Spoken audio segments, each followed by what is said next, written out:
doing well. My name is Anahita Sen, and I'm a co-facilitator of the M&A Stories YouTube podcast, which is brought to you by Fifth Grown Business Insights. Welcome to Season 3.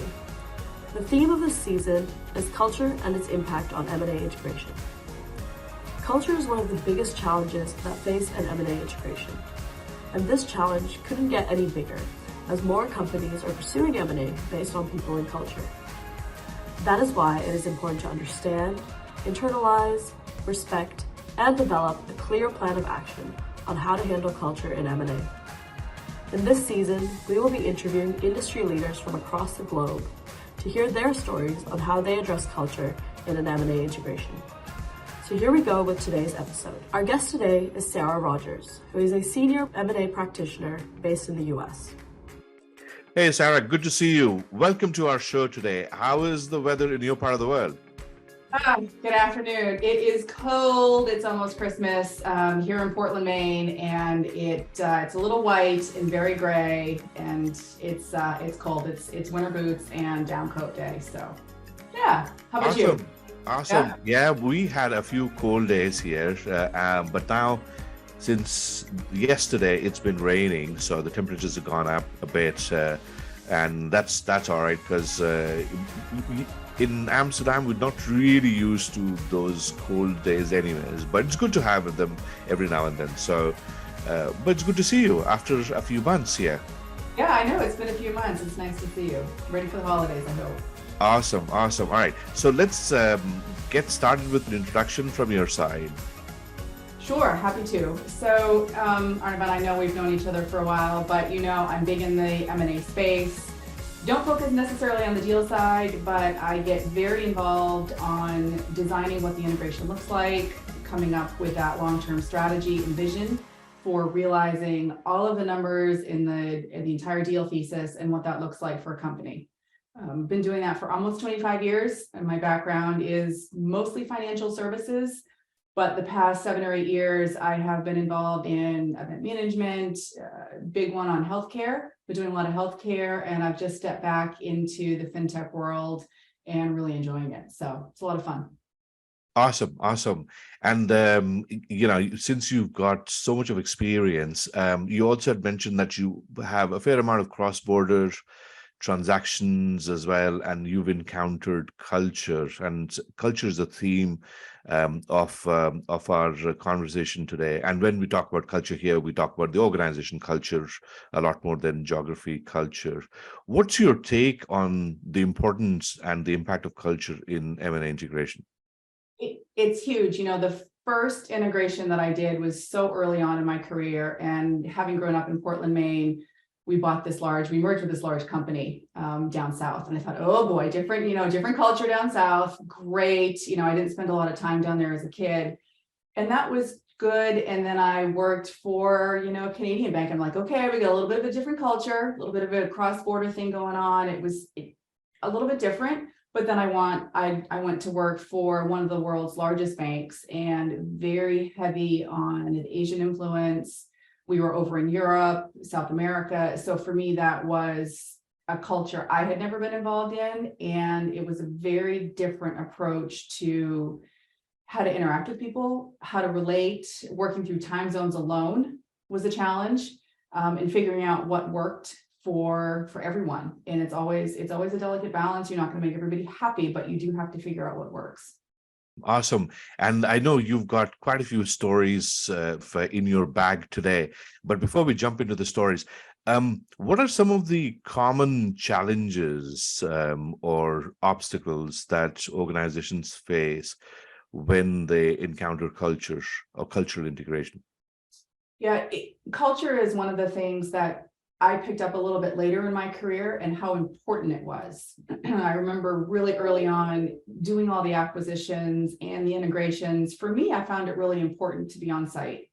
It was a lot of travel, a lot of time on planes, in a car, but I really couldn't put my finger on it until I realized, wait a minute, I'm here with the people. I get to see them every day in the office. I get to understand how they prepare for meetings. I know my own company that I'm working for, usually the acquiring company, but then to be acquired, you have to step into their shoes and you say, wow, they don't like 8 o'clock meetings. Okay, I need to change that. Or they get really nervous before meeting with, the company that just acquired them. How do we make Right. this a little bit different?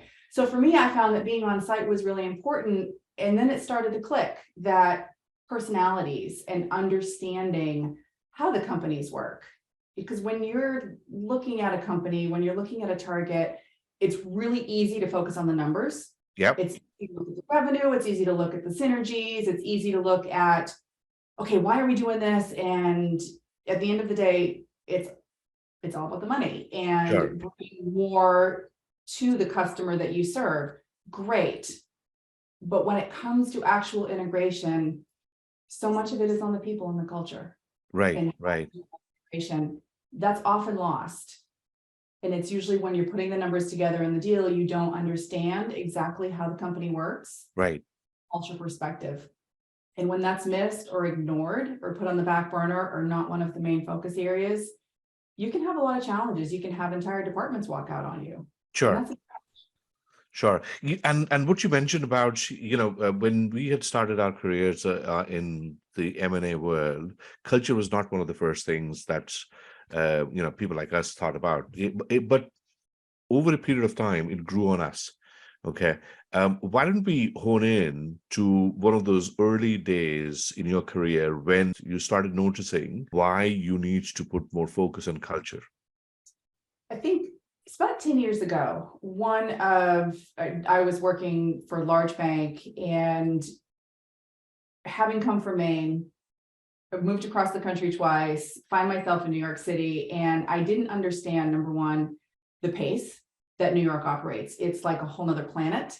Fell in love with the city, which is great. I think it's something for my love of what I do, really enjoy the energy, but then understanding when you're working through an acquisition where you've got a very different culture in South America Right. that driving pretty hard to meet some deadlines. And they're like, well, we don't do this because we've got Fridays off, or we don't do meetings after this particular time. And then all of a sudden you're like, oh, wait a minute. I've got to remember this is how they function. This is part of their norm. And as it is, integrations, people don't like change. Right. So how do I take the right approach, moving things forward at the right pace for this particular team? And it was pretty challenging. I remember when I had first moved to New York, I was going back to Southern California a lot. And I remember at one point I thought, I've got to be up because I've got to work with London. I've got the New York folks, I've got the LA folks, and then I need to be on the phone with Tokyo in the evening. Right. Which time zone do I want to work in? Because you have to manage through all of those and you have to be accommodating working in the integration space. Sure. That's a challenge. Right. And now let's go to a story where culture played an important part. So let's start with setting the visualization. What was the culture? What was the acquiring company culture? What was the acquired company culture? How big were they? How small were they? So, set the stage for us. Sure. So I took a bit of a step back in my career in 2016, and I thought, okay, I'm just going to take a break, and thought I'll go back into just doing some independent consulting work. So here I am in New York City. I've got a closet full of black suits, great heels, the whole 9 yards. And I get a call from a consulting firm, and they said, hey, can you come meet with this client? They're private equity backed. They're headquartered in London. They've got a small US presence, but they're looking at doing this acquisition in the Midwest. And I sure, happy to. I'm not sure I'm quite ready to go back into integrations yet, but I said I'd be happy to meet with a client. To make a long story short, I spent 2 years with this client, and it was a huge growth opportunity for me. And I remember hearing stories afterwards. They said, we were concerned because here you are in the middle of Manhattan. You've been working, you've got a huge experience in the integration work, and we've got you flying up to the Midwest every week. And I got to the point where I'm like, I need to blend in with our culture. When I come back to Maine, I don't wear my black suits. You would never know that I spent a decade in New York because I come in and I blend in Maine. I had to take the same approach with a client and realized no black suits. Don't and come in with a preconceived agenda and drive home, really have to temper the pace. And I remember them saying to me, we appreciate the approach that you took because it worked. In the Midwest, you can't take the same approach that you do in big banking. For a small integration, for a smaller client relative, it was huge for them. Family-owned business, huge for them. But for me, it was relatively small, and I had to temper my approach in the way that I approached the entire process. And even what I wore, I didn't wear black at all for the first 6 months while I was on site. Didn't wear it at all. And, it was neat. And afterwards, I remember the team saying, we had a lot of respect for the way that everybody from the team approached this acquisition. And it was, Right. So why is it such a big deal? I mean, it's clothes at the end of the day. Why is it such a big deal? it's perception. You walk into a room and within the first 10 seconds, Right. people look at you and go, okay, they're sizing up how you carry yourself, how you present yourself, how you speak, how you engage with them, eye contact. Do you shake their hand? Do you get up when people walk in the room? That tells a lot about a person and how you're going to lead the team through the integration. Right. And that's where I want to get a bit more deep in the conversation. What would have happened if you had landed up in your suits and your heels? What would have happened? What would have been some of the ramifications that may have been there, and how is that detrimental to an integration? I think the number one thing that when I think back on it, I would have appeared to come in with a bunch of preconceived notions. Right. I would have come in with an agenda and this is how we're going to do this. Mm-hmm. Because this is what the client wants, and we're going to take this approach. And you never find out everything during the diligence process. We were very lucky to have the time that we did. So to come in, you have to take the approach of they know their business. You don't know their business. Right. They know how their business runs. They have their pulse on their customers. And so a huge amount of time that I spend, especially early on in the first 6 to 8 weeks, is just listening, sitting, absorbing, and listening. To come in with a black suit and a set agenda and driving and being aggressive, it doesn't allow folks to open up to you and say, hey, you know what? I think this might be a better way to do this. Mm-hmm.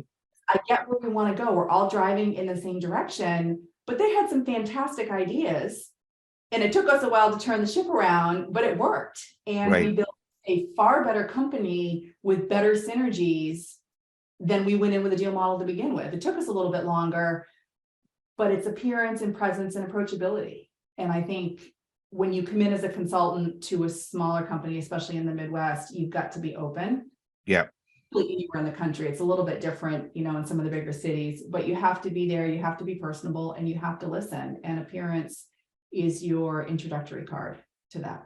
Awesome. That's a great example of where things went well. Now, let's roll back in time. Let's roll back to early days of your career where you had just started with your M&A integration experience, still not very familiar with different kinds of culture. Would you be able to share a couple of examples when things actually went wrong and you learned it the hard way?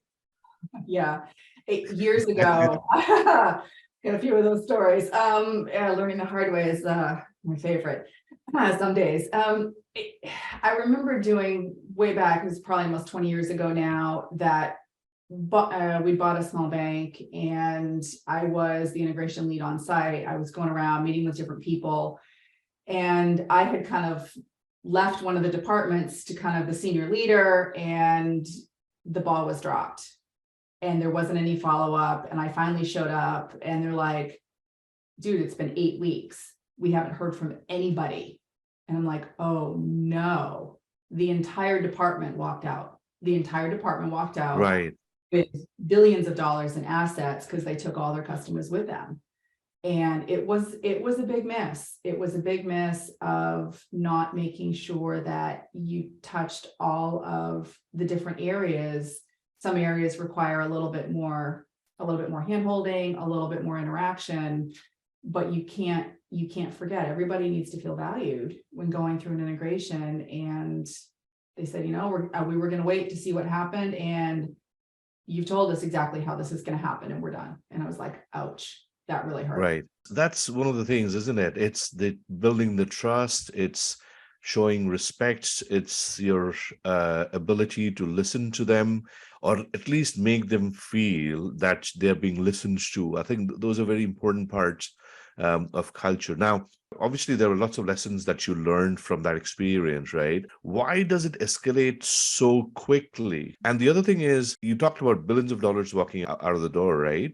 So surely this should have been on somebody's top agenda, right? Why did it not appear there? It wasn't important. It was small. Right. Level of busyness. Hmm. I think at that point, it was just something, oh, well, it'll just happen. Right. Well, it doesn't just happen. It takes work. Right. And that's really important. Sometimes people forget that the hard part is usually the integration work. Right. It's the deal is great. Huge respect for the people that put together the deal models and the numbers and the valuations and all of that. Huge respect for that. Right. The integration is where it's really important, because that's really executing against what the deal hypothesis is. Sure. That's where, at the end of the day, it all boils down to people are human, and the largest assets of any company are the people. Yeah. And that gets lost. That gets lost a lot of times. And when we think about change management, we think about culture and M&A, it's all about the people. Right. Yep. People are human, and people have emotion, and people Yes. have emotions, and that can often be lost, especially in the day of Zoom. You're not sitting across the table from anybody. Correct. A little bit different. So that's, for me, my background, I got my undergrad in business, and I got project management certified.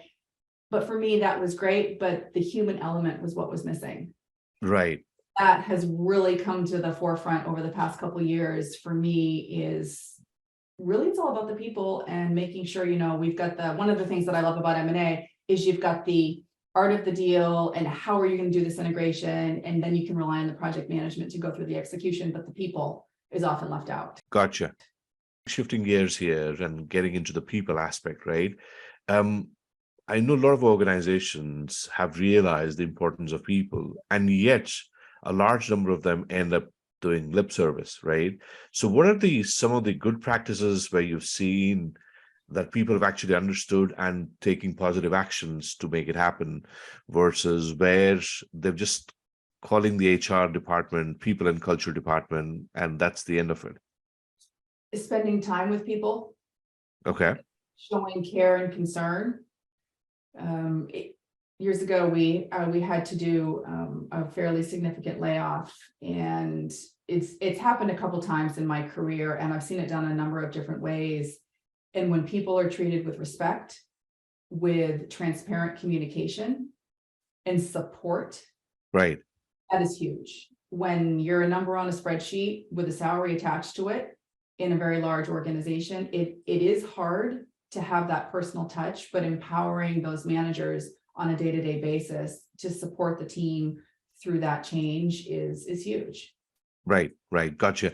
And we know that culture is a journey and not a singular event, right? I mean, you have the first few days where the culture is getting to sort of discovery, getting to know each other, very cautious approach, and then you let your guards down. And really the actual cultural integration, value creation happens in a few months, not on day one, right? What's been your experience? How do you see the different stages of culture in integration? The first thing is always a bit of wariness. Right. You never know, as an integration leader, you never know exactly what you're walking into when you do an acquisition or a merger. It's usually a very small group of people that have been Right. talking, and you get a little bit of a flavor of that. Mm-hmm. But when you come in, especially as the acquirer, you have a lot of scared people going, some change is coming. I don't know what this means for me. Right. And you have a lot of reservation.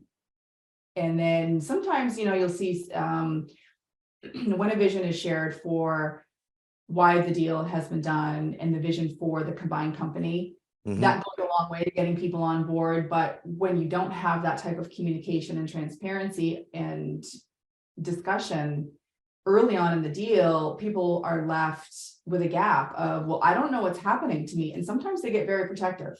They don't want to share. So getting back to your question, what are the stages? It's kind of a evaluation. It's almost like kind of a dating thing of, okay, I think you like this in your coffee and we're going out to dinner. Are you vegan? What's the deal here? But then as you spend more time together and you really start to create the vision for the future, you start to engage and learn, you start to develop that rapport and trust. Right. And that's where you start to feel each other out and say, okay, are they going to receive this idea? Yes or no? Why are they doing this to our company? Or, hey, where can I be a piece of this? And so there's a little bit of that. There are some instances where you will have a few bad apples. Right. That it doesn't matter what you do. Right. They are just going to be unhappy. And in some circumstances, they will try to undermine and they will start to spread discontent. And you're going to nip that really quickly. That's a real challenge that you have to, as the integration leader, you have got to be aware that that is going to happen and to catch it, or else you're going to poison the whole pot. So I think we go through what are the phases: the storming, the norming, the whole cycle of developing a teamwork. At the end, you can develop trust. Right. That is the ideal situation. Gotcha. It doesn't always happen. There are going to be some people throughout the integration process that will say, this isn't for me. I don't buy into the vision and values. I don't buy into the culture of the acquired company, or I don't like where this is headed. Sure. And they will, and then things will start to settle down. But have you seen, and again, this is more experiential knowledge. Have you seen some departments approach this differently compared to the other departments? Meaning, some departments by default tend to be a lot more wary, a lot more resistant compared to some of the other departments. No, actually, I haven't. I've seen it across the board. It's usually department specific. It all depends on. No, there are different factors for each team, to be honest. I haven't seen one team resist more than others. And every once in a while, you'll get teams where there's such a pride of ownership that will cause a little bit of noise of, what are you doing to this product that I built? That's where it sometimes gets a little bit territorial, or they're proud of what they do. Right. And so that can be in all of the areas, actually. Right. No, absolutely. What are some of the trigger points that you've seen that lead to employee issues that can quickly get out of hand? Some examples there. There's a lot of those. I think resistance to change. Right. Okay. I think that's a big one. I think there can be, it can be an ego issue. Right. Person coming in and telling me how to do my job. You can see that in different pockets. Those are probably the two bigger ones where you find issues, and then you will find people that from a skill set perspective just don't have it. Sure. They are in the wrong role, or they don't have the right skill set that we thought they did. Right. A lot of companies, they acknowledge and they say they have an understanding of what they need to do on culture with respect to an M&A integration, but they struggle with the how. They struggle with the interventions that's required. What are some of your interventions that you normally would use for cultural integration? A lot of coffees, a lot of lunches. Very good. And I don't mean that to be flip. I just, at the end of the day, it's listening to the people. Absolutely. just listening. It's just Yeah. being there, especially early on Yeah. in the deal cycle. It's just doing a lot of listening, a lot of understanding in a very authentic way. It's Right. not, and then taking action. So let me pause you there, and if you could sort of narrate the thinking, the planning that you go about, right? I mean, yes, people would understand a lot of coffees and a lot of lunches, because what you're trying to do is reach out to as many people as you can from the acquired organization to create some sort of a camaraderie, a rapport with them, understand, listen to them.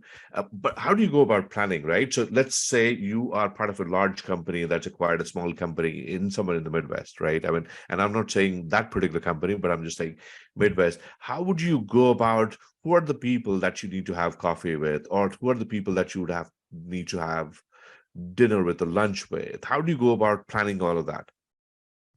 For me, it usually starts with the team that did the deal. Is Right. understanding, okay, as you were part of this, what were the challenges? What are you excited about? Really hearing from them in their own words. Right. Because you're going to get a little bit of a different color after the deal is signed. You're going to start to uncover a lot of things that you may not have during diligence. The next thing that for me that I always do is start to ask them who their key leaders are, who their culture champions are, who are Right. the people that really drive the culture of the organization, Right. because those are going to be your biggest champions to get on board. Yes. Say, tell me about your company, tell me about your team, tell me what's good, tell me what's not good, tell me what you're thinking about this merger, this acquisition. Tell Right. me what I'm going to be challenged. How do I help you be more successful? What can I do? And then talk about communication with the team. How do you want me to interact with your team? And really that shows a bit of respect. But those are the people that I typically start with in order Sure. to And understand. I'm sure not everybody is as open, as generous and amicable to come and speak with you. I'm sure you would have had the nasty ones as well, who hate to talk to you, have conversation with you. How did you navigate those? Or how do you navigate those? Those are challenging. I had an engagement a couple years ago where I had to learn not to take it personally. Okay. I did. I had a couple people where they're like, they hate you, they don't want to see you. I had a really hard time initially trying to get them engaged in what we were doing. And I took personal offense to it. I'm like, they don't like me. Right. I choose to do this. I'm here trying to help. And That's an awesome example. Absolutely brilliant example. Yeah. Brilliant. That's hard, but I think I've learned the phrase lately is go with grace, and understand that they're coming from their level of perception and not taking it personal is huge. Don't sink to their level of behavior. I've seen it all. So keep professional, keep respectful, but also know your bounds. Know where your boundaries are. And if things get said at a meeting, if there are certain behaviors that tend to be, it's usually a passive aggressive behavior that I come across. Sure. Address it. No, we're not going in this direction today. We need to go in this direction. This is the purpose of the meeting. I want to get back to the agenda. And this is what I'm trying to do. There are times where you do have to have a one-on-one to say, listen, I'm here.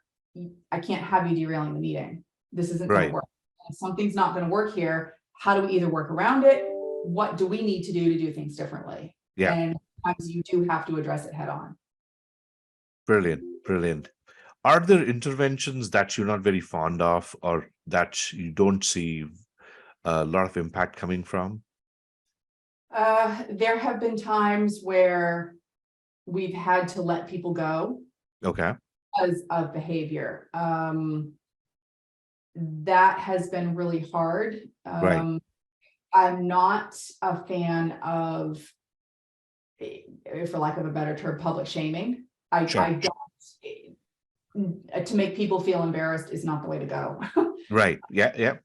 I get that. Yeah. Speak with authority and leadership. Yeah. But also draw the line, because if you let folks cross the line, other folks are going to cross the line. And you need to know where that line is. That's hard. And determining that early on the better you'll be where that line is. It's really a bit challenging sometimes, but you have to do it. Yeah. That's a very interesting call out, and in fact, you're absolutely right. I mean, I can relate to a couple of M&As where very good call out. Yeah. Yeah, that's where if we go back a couple minutes ago to what we were talking about, one of the first things that I want to do is meet with the executive team and find culture champions because they can make or break. Yeah. The whole culture shift. And if your employee base can see these leaders embracing and really rising to the challenge, they're going to follow that behavior. Right. Leaders lead through their behavior. And I used to have a poster years ago in my office, and it would be walk the talk. You've got to go in and walk the talk. You have to. Yeah. How many companies have you seen what they've put on their posters on the wall versus the actual values that get followed by the employees? What's been your general impression of those values on the poster versus the values by employees? It's about 50-50. Right. It's about 50-50. And I've been part of companies, seen companies that it's all about, they expose to these values and it's all this and it's on this board and it's great. And then I sit in a meeting and I'm like, what just happened? What have I walked into? Right. And you go, something's not quite right here. Well, we have all of this. And I'm like, but I'm not getting that from the leadership team. What's going on? There's dysfunction in the leadership team. How come? Is it an ego thing? Is it somebody's gonna do their job? It's about 50-50. And you find the larger the company, you find different pockets of it. Right. And that's another mistake that a lot of companies make, when they do an assessment, especially of the acquired company. They would actually see the values on the wall versus evaluating the values of key employees and leaders, and that often remains a gap. And when they actually get down, just as you explained, they struggle with it. So any tips around how to catch this early in the journey? The number one thing that I do coming in as an integration lead, I love to be part of diligence. I'll be the coffee getter and the note taker during diligence because that gives me a front row seat. Right. How everybody's behaving. Right. I get to understand early on the dynamic, especially if you're doing a merger. I get to see the dynamic right in front of me on how the leaders are getting along. And that gives me an early indication of where am I going to have big culture issues? Right. Where am I going to have to get out in front of it? That is key to come in a little bit later, talking to folks and understanding, understanding what their role is in the integration is huge, especially in an acquisition, but then making sure that you address any odd behavior early on. Huge. The quicker you can get out in front of it, they know A, where you stand, but then B, what the acceptable behavior is going to be. Right. Yeah. So let me extend the answer, the response that you just gave, and talk about what are some of the things that companies should do more of when it comes to cultural integration and potentially do less of. I think do more work around the culture. Right. Okay. Acknowledge it first that we are, I know that there is a different culture. Put somebody in charge of culture adoption, culture change, depending on how different it is. Have that face of the integration from a culture perspective. Right. It's super important. It might sound like a fluffy job or not very important, but it's really, really important because it sets the tone. Absolutely. Yeah. Some companies, some acquisitions are going to be a bigger lift. Some are going to be smaller. Sure. Recognize it. What can companies do less of? Less of empty promises, less of inauthentic speeches, less. I don't know. Larger than life speeches, and you're going to be great, and everything is going to be hunky dory, and it's this is going to be great. Creating the vision for the future. Okay, well, it's also going to be a lot of work. So recognize it and just, I'm kind of struggling with that a little bit because it's every deal is different, which is what I love about it. But at the same time, you've got to be an authentic communicator when you are in the culture space, because people will see through that and they will call you on, you say one thing, but you do something else. I can't follow that. And that's not a good place to be. Yeah. One of the, this may come as a bit of a curveball question. My podcast always has a few of those. One of the things, one of the elements or one of the phrases, sentences that I've seen get used in the email that gets sent out by the CEOs or on behalf of the CEOs during announcements or day one is blah, blah, blah. We've acquired this company, etc. This is the greatest thing that has happened to the company, etc., etc. I expect you, employees, to do this for me and for the company. Very seldom the other way, that you need to be successful in this one so that we can be successful. In other words, I'm asking of the employees to do something for the CEO versus the CEO doing something for the employees. What's your take? That would rub me the wrong way. I'm all about servant leadership, and I always tell my team, I'm not going to be willing to do something that I'm going to ask you to do. I will row in the same direction. I'll take one or you take the other. We are in this together is the way to be. It's not the CEO loftier than thou, I'm dictating you, you're going to do this. Wrong approach. That will alienate folks faster else during an integration. We are in this together. This is my vision for the company. I'm going to help. I'm going to keep leading. I'm going to create this. I'm going to support you. Raise your hand if you see something going sideways. Raise your hand if you have better ideas. Showing that you are right there with them is huge. Brilliant.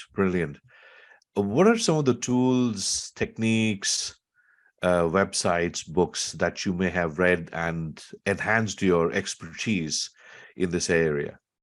Oh boy, I'm a big fan of, having spent several years on airplanes. One of my favorite publications is the Harvard Business Review. Right. Yeah. And I would get there, I don't know if they called them pocketbooks or whatever, but in the airport, they're a great easy read. They can go right in your backpack. A lot of snippets of articles that for me have been huge over the years. I love those. It's an easy read. It's practical. It's storytelling in a lot of ways. It's just not academic. You hear from real people kind of like us that have been in the trenches in the working world. We're not just here to pontificate on the right way to do things, because we know what it's like day to day working in this. I have 3 books on my list for my holiday reading, kind of a different flavor for all of them, but Daring Greatly, Brene Brown, gonna read it again. Great book, just for my own personal development. It's time to go back to that one. The Psychology of Money. Right. Oh yeah. Which I'm gonna read that one. And then People Economics. Right. To dive into the people space a little bit more, and I think that was going around in our community about a good read. So those are my 3 books for the next couple weeks to get through and read those. But I still come back to anything on leadership, anything on change management, any practical stories, because I learned through experiential learning and through stories. And that's absolutely. It's always those how other companies went about doing things, how individuals went about doing things. A great sort of place to learn from. I agree. For people who are starting out, what would you tell them? What piece of advice would you give them? The biggest way to learn is to do. Yeah. You can only learn so much from a book. Right. You can only learn so much from a YouTube course or online learning. Build your tool set, but for me, what I love about what I do, somebody asked me a couple weeks ago, do you like what you do? Are you just gonna, come in and join and leave after 3 years because you're tired? And I'm like, no, I love what I do. Correct. Each deal is different. Every single deal is different. Every single culture is different. People are different. Yeah. you can learn some of the science, but you've got to be nimble at the same time, and you've got to ask questions, and you've got to be humble. I don't know everything about M&A, but because everything is different, that's what keeps me getting up every morning to go, there's going to be a new challenge today. I'm going to learn something that I didn't know before. And half of me is going to want to kick myself, but then the other half is going to go, okay, I'm not going to do that next time. Exactly. Yeah. That, having worked with a lot of our up and coming leaders over the past couple of years, the biggest thing that I tell them right now is you need to be patient. It's taken me a long time to know what questions to ask in what environment. It's not going to happen overnight. Find a good mentor and find a good leader that you can learn from. Brilliant. Brilliant. I'm sure some of the viewers and listeners may come back to you to, get some mentorship. I'm sure of that. Do you have some time for some rapid fire questions? Absolutely. Let's do it. All right, brilliant. What are some of the posturings that you've seen that you really hate? Some slimy tricks that senior leaders apply when it comes to integration. We did this deal. Now we're walking away. Now you can go and fix it. Right.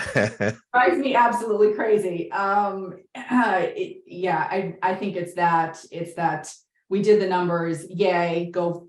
Pop the corks, and now we're moving on to the next one. Well, wait a minute. Time out here. That really does. It's a little irritating.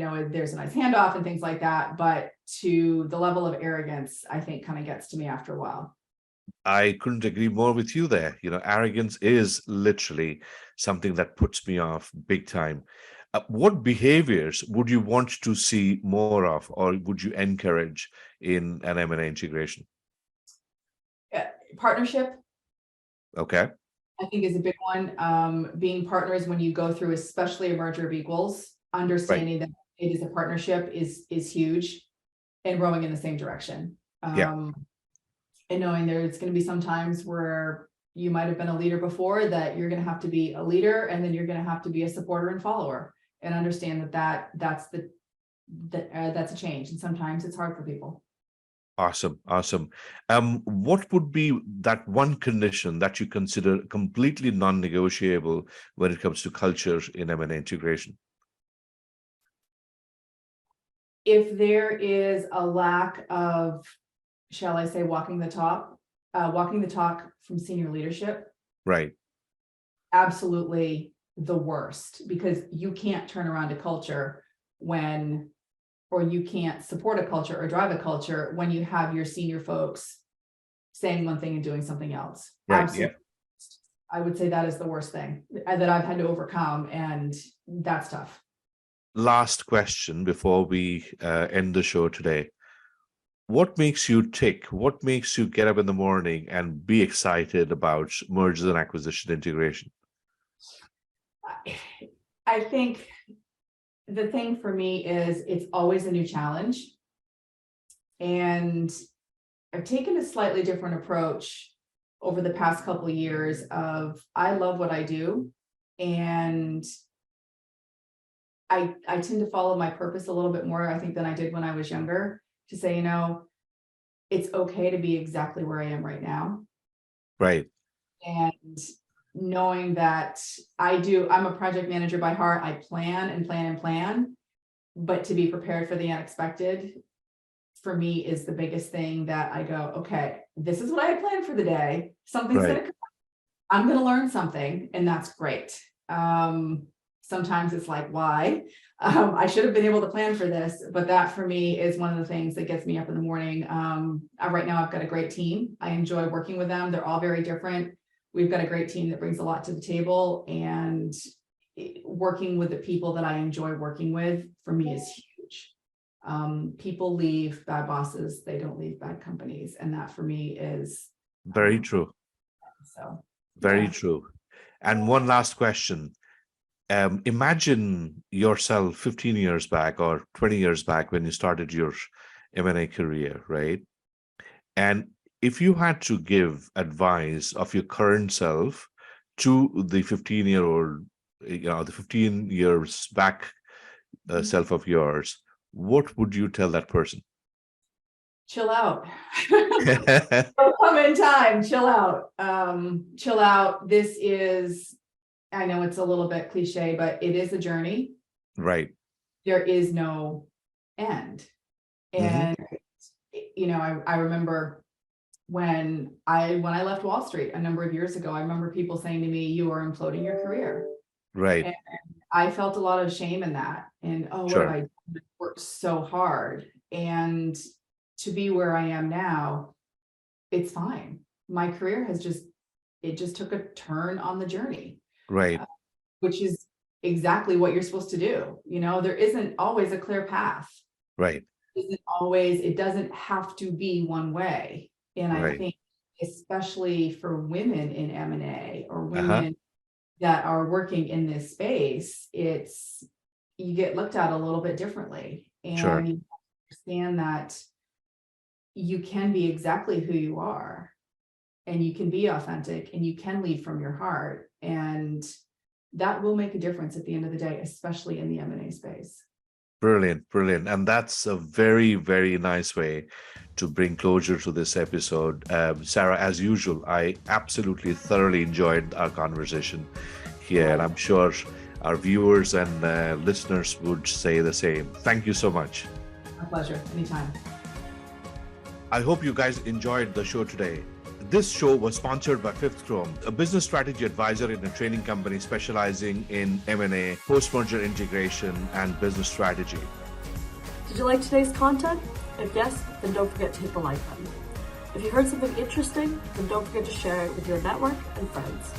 And last but not least, please support us on this journey to spread awareness on topics related to M&A and integration by subscribing to our channel. That's all for now.